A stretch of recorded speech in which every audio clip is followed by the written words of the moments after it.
इस वीडियो में हम डिस्कस करेंगे एमकॉम थर्ड सेमेस्टर की ऑर्गेनाइजेशनल बिहेवियर पर बेस्ड कुछ MCQ.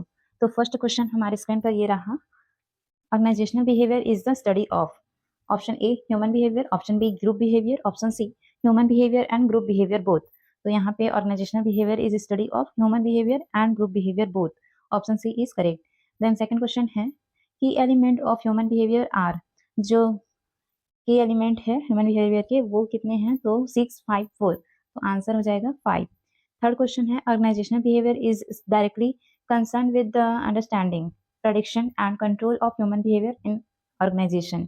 This statement is of, statement किसका है, फ्रेड लुथांस का, स्टेफन आर रॉबिन्स का, या फिर क्लेथ डेविस का। तो ये है फ्रेड लुथांस। ये काफी इंपॉर्टेंट क्वेश्चन है।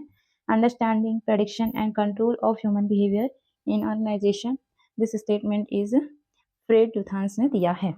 फिर फोर्थ क्वेश्चन है management includes organisational behaviour, organisational structure both these. तो मैनेजमेंट इंक्लूड करते हैं organisational behaviour plus organisational structures को। फिर फिफ्थ क्वेश्चन आता है किसी संगठन में लोग वैसा व्यवहार क्यों करते हैं जैसा वे कार्य करते हैं, ऐसा किसने कहा है, जेरागी एवं अलाश ने, डेविश एवं न्यूस्टॉम ने, ग्रे एवं स्टॉक ने, लुथांस ने।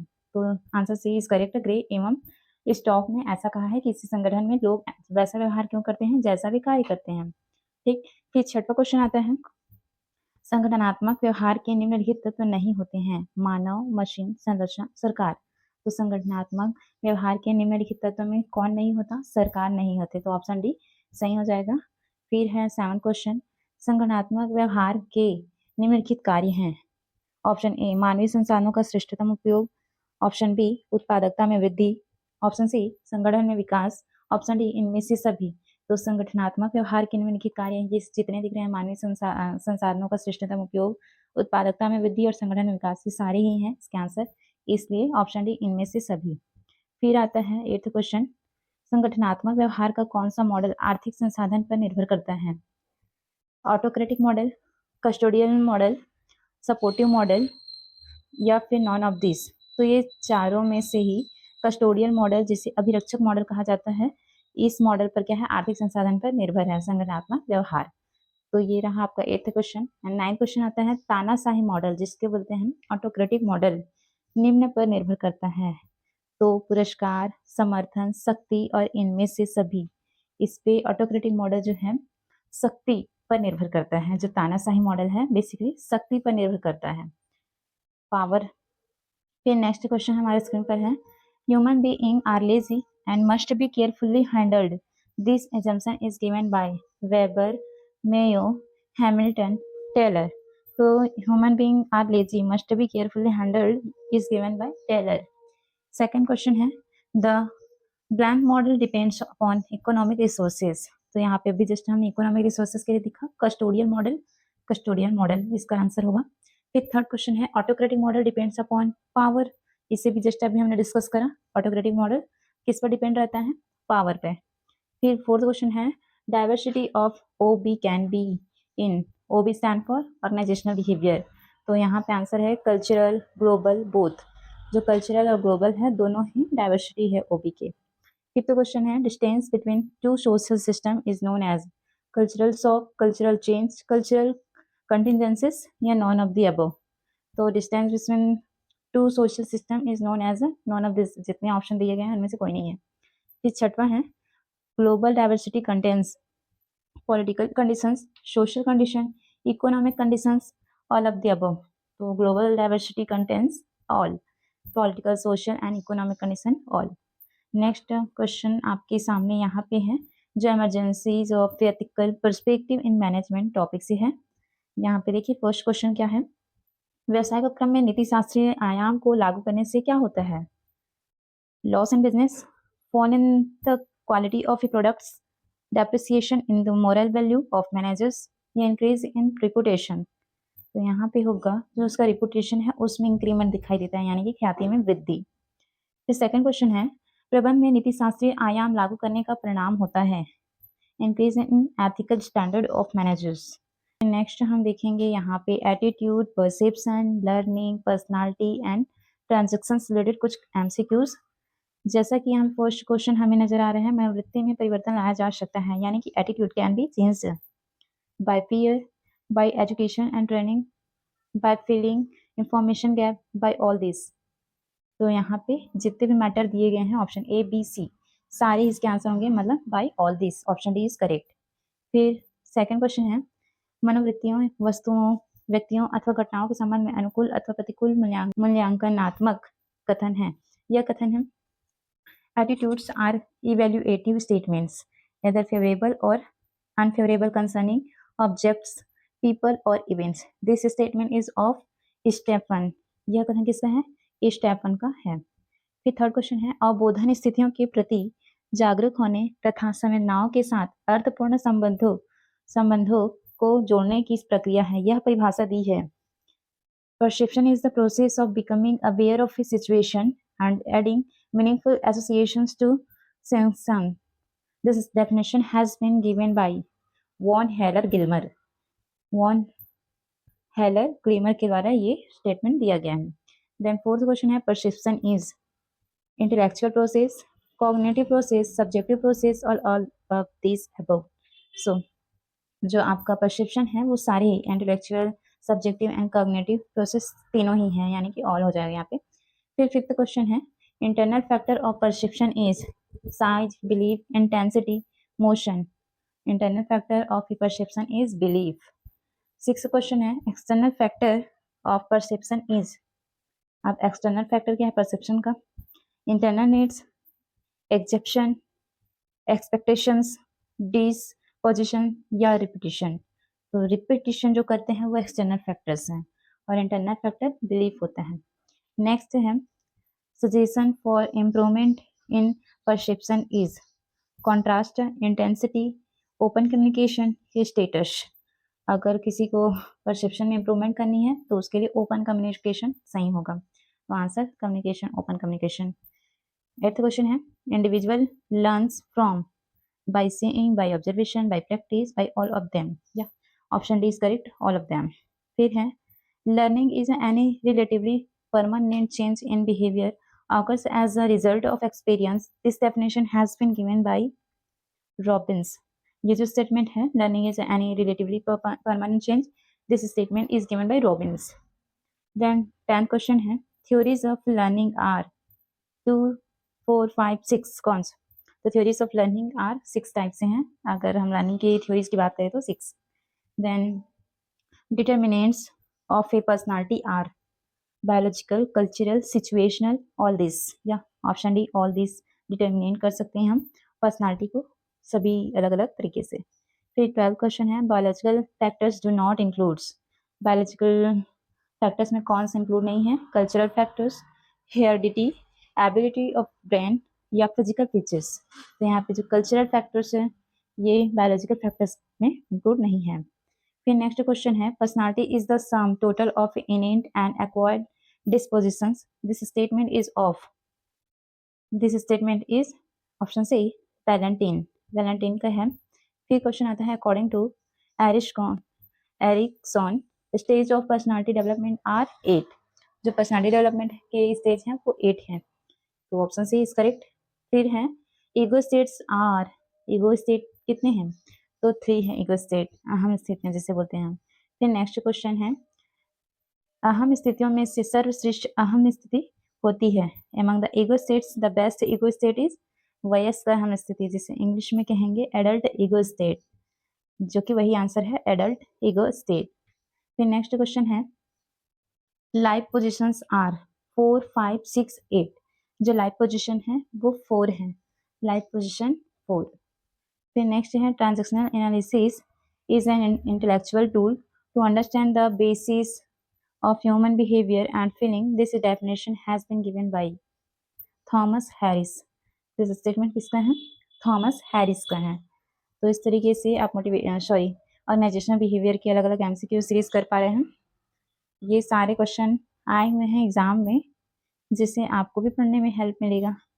नेक्स्ट हम देखते हैं, attitude and values, perception and attributes या एट्रीब्यूशन, लर्निंग, पर्सनालिटी से रिलेटेड और भी क्वेश्चन हमारे सामने स्क्रीन पे है। मनोवृत्ति यानी कि एटीट्यूड का अर्थ क्या है? प्रीडिस्पोजिशन प्रीडोमिनेंस, प्रीएम्पशन या प्री एमिनेंस। तो यहाँ पे जो एटीट्यूड है वो प्री डिस्पोजिशन है। देन नेक्स्ट क्वेश्चन, मनोवृत्ति निर्धारक के स्रोत हैं। मनोवृत्ति निर्धारण के स्रोत क्या हैं? परिवार, पड़ोस, समुदाय, सभी। हाँ, जो ऑप्शन डी है सभी। फिर अगला क्वेश्चन है, मनोवृत्ति के संगठन यानी कंपोनेंट्स हैं संज्ञानात्मक व क्रियात्मक, संज्ञानात्मक तथा भावनात्मक, भावनात्मक, संज्ञानात्मक और क्रियात्मक, संज्ञानात्मक, क्रियात्मक और व्यवहारात्मक। तो व्यवहार वाला कोई कॉन्सेप्ट नहीं है, तो यहाँ पे ऑप्शन हो जाएगा भावनात्मक, संज्ञानात्मक तथा क्रियात्मक। ऑप्शन सी सही है। फिर है, मनोवृत्ति के संघटकों की कर्षण शक्ति से तात्पर्य होता है मनोवृत्ति की अनुकूलता से, मनोवृत्ति की प्रतिकूलता से, मनोवृत्ति की अनुकूलता तथा प्रतिकूलता दोनों से, या इनमें से किसी से भी नहीं। तो बोथ आएगा, ए और बी, यानी मनोवृत्ति की अनुकूलता प्लस मनोवृत्ति की प्रतिकूलता से जो है यहाँ पे मनोवृत्ति के संघटकों की कर्षण शक्ति यानी कि वैलेंस का मतलब है। फिर नेक्स्ट है, व्यक्ति का मनोवृत्ति यानी कि वैल्यू की तुलना में अधिक स्थिर होता है, अस्थिर होता है, स्थायी होता है, या इनमें से कुछ भी नहीं होता। तो मनोवृत्ति में वैल्यू जो है इनमें से कुछ भी नहीं होता। नेक्स्ट क्वेश्चन है, हाइडर के अनुसार निम्नलिखित में से किस परिस्थिति में व्यक्ति अपनी मनोवृत्ति में परिवर्तन तेजी से लाना चाहता है? संतुलन की अवस्था में या असंतुलन की अवस्था में, समानता की अवस्था में, या इनमें से कोई नहीं। तो हाइडर के अनुसार अगर हम बात करें तो परिस्थिति कौन सी वाली होगी? असंतुलन की अवस्था में। ऑप्शन बी करेक्ट होगा। दृष्टिकरण किसी वस्तु का सभी ज्ञानेंद्रियों की संवेदना के माध्यम से तात्कालिक ज्ञान है। यह दृष्टिकोण किसका है? ऑप्शन डी है स्टैगनर का है, मैकडूगल का है, क्वाइमर का है, या फिर जेम्स का है। तो स्टेगनर का है ये इसका आंसर। प्रत्यक्षीकरण किसी वस्तु का सभी ज्ञानेंद्रियों की संवेदना के माध्यम से तात्कालिक ज्ञान है। यह दृष्टिकोण स्टेगनर जी का है। नेक्स्ट क्वेश्चन है, निम्नलिखित में से प्रत्यक्षीकरण की कौन सी विशेषता है? उद्दीपन की व्याख्या, मानसिक प्रक्रिया, पहली अनुक्रिया, या इनमें से सभी। तो इसका आंसर होगा इनमें से सभी। नेक्स्ट क्वेश्चन है, निम्नलिखित में से प्रत्यक्षीकरण की कौन सी पहली प्रक्रिया है? तो प्रत्यक्षीकरण की जो पहली प्रक्रिया है वो ग्राहक प्रक्रिया है, तो ऑप्शन ए करेक्ट हो जाएगा। फिर 10th क्वेश्चन है, निम्नलिखित में से किस प्रक्रिया से प्रत्यक्षीकरण में संयोजन होता है? प्रतीकात्मक प्रक्रिया, ग्राहक प्रक्रिया, भावनात्मक प्रक्रिया, या एकीकरण की प्रक्रिया। तो यहाँ पे प्रत्यक्षीकरण में जो संयोजन होता है वो होता है एकीकरण की प्रक्रिया में। तो एकीकरण की प्रक्रिया से ही प्रत्यक्षीकरण में संयोजन होता है, ये उसका आंसर होगा।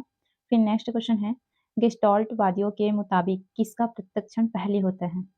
आकार का, पृष्ठभूमि का, संवेदना, या समग्र। तो समग्र का जो है प्रत्यक्षकरण या प्रत्यक्षण पहले होता है। 17वां नंबर, वह कौन सा कारक है जिसका शिक्षण पर अनुकूल प्रभाव पड़ता है? परिपक्वता, थकान, नशा, या व्याधि। वह कौन सा कारक है जिसका शिक्षण पर अनुकूल प्रभाव पड़ता है? वह है परिपक्वता। फिर नेक्स्ट क्वेश्चन है, एक संगठन में कौन सी क्रियाएं सीखना नहीं है? एक संगठन में कौन सी क्रियाएं सीखना नहीं है? विगत अनुभव, दूसरों से सीखना, प्रयोगात्मक, या क्लासिकल अनुबंधन। ये क्लासिकल अनुबंधन नहीं करना होता है, यानी डी सही है। सामाजिक शिक्षण प्राप्त किया जा सकता है निरीक्षण द्वारा, प्रत्यक्ष अनुभव द्वारा, क एवं ख, या इनमें से कोई नहीं। सामाजिक शिक्षण प्राप्त किया जा सकता है निरीक्षण और प्रत्यक्ष अनुभव से। फिर क्वेश्चन है, व्यक्तित्व शब्द किस भाषा से लिया गया है? व्यक्तित्व शब्द लैटिन से, व्यक्तित्व को पर्सनालिटी बोलते हैं, और ये आया है लैटिन शब्द से। नेक्स्ट क्वेश्चन है, व्यक्तित्व के शील गुण यानी कि ट्रेड से आप क्या समझते हैं? गुण, व्यवहार शैली, लक्षण, या इनमें से कोई नहीं। तो उसका सही आंसर है व्यवहार शैली। नेक्स्ट क्वेश्चन आपके स्क्रीन पे है 22, व्यक्तियों के उद्दीपन अनुक्रिया सिद्धांत जिसको स्टिमुलस रिस्पॉन्स थ्योरी कहते हैं, इसे किसने प्रस्तुत किया है? क्रेशमर ने किया है। Option B Kretschmer. Next question है, मनोविश्लेषणात्मक सिद्धांत यानी कि साइको एनालिटिक थ्योरी का प्रतिपादन किसने किया है? सिगमंड फ्रायड ने। किसने? सिगमंड फ्रायड ने। नेक्स्ट देखेंगे, किस वैज्ञानिक ने व्यक्तित्व को अंतर्मुखी और बहिर्मुखी दो भागों में बांटा है? तो मनोवैज्ञानिक ने जो है व्यक्तित्व को दो भागों में बांटने वाला कौन है? यूंग है। Option A. निम्नलिखित में से या कौन सी विशेषताएं अ-टाइप व्यक्तित्व की नहीं है? शीघ्रता से चलना, खाना, प्रतिस्पर्धी, आक्रामक, या मजाक के लिए खेलता है न कि जीतने के लिए। तो विशेषताएं अ-टाइप व्यक्तित्व की नहीं है। ऑप्शन सी मजाक के लिए है, खेलता है, मजाक के लिए खेलता है न कि जीतने के लिए। फिर हम देखेंगे नेक्स्ट क्वेश्चन, नेक्स्ट क्वेश्चन है attitude. Attitude refers to a feeling and belief of an individual or a group of people. Option B, attitude are organized and core to an individual. Option C, attitude endures unless something happens. Option D, all the above. या option D is correct, all the above. फिर है second question, the sources of acquiring attitude are family, neighborhood, association. ये option D, all. A, B, C. तो यहाँ पे भी sources of acquiring attitude तीनों ही answer हो जाएंगे A, B, C, all. C, sorry third question है, which is not a sign of high moral, dependability, strength, lot of tensions या confidence and demotion. तो not a sign of high morale का कौन है, कौन sign नहीं है, तो लॉट ऑफ टेंशन, ये सी आपका आंसर. फिर fourth question, morale that occurs due to doubts and suspicion is commonly known as a high morale, high low morale या लो मोरल. तो यहाँ पे इसका आंसर हो जाएगा लो मोरल. ठीक है, लो मोरल की वजह से ये सारे ऑकर्स होते हैं. फिर फिफ्थ क्वेश्चन है, moral is a individual phenomena, moral is a group phenomena, या नादर ए और बी, या बोथ ए बी. तो यहाँ पे मोरल जो है दोनों इंडिविजुअल एंड ग्रुप फेनोमेना दोनों ही है. Which of the following is not a material function of moral, uniform, leadership, accommodation, personal comfort. तो which of the following is not a material function of moral, तो leadership नहीं है इसका कोई type. फिर सेवन है, a sense of belonging and identification with the group through symbols and badges emphasizing team membership is a group factors. Leadership factor, the task factor, या all the above. तो यहाँ पे इसका आंसर होगा group factor. तो आज की class में बस इतना ही. आगे हम डिस्कस करेंगे लीडरशिप के बारे में. So thanks for watching.